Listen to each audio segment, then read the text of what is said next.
Get no amens right now. You've been free. The Bible says he tried to throw him in prison, but didn't stay there.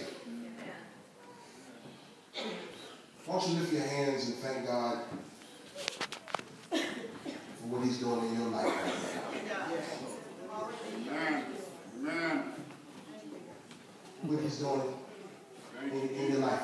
If he ain't doing nothing, I understand why you're looking kind of nonchalant, kind of ambivalent.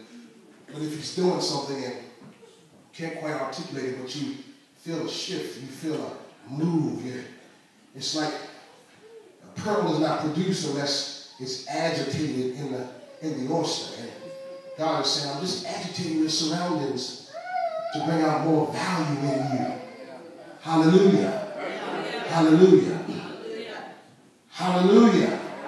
I know what you're experiencing, because as a pastor, it's spiritual. It hits me first, then it hits you. So I already been there. I know what you're going through. And God told me to tell you, if you just push through it, more value is at the end of it than the beginning of it.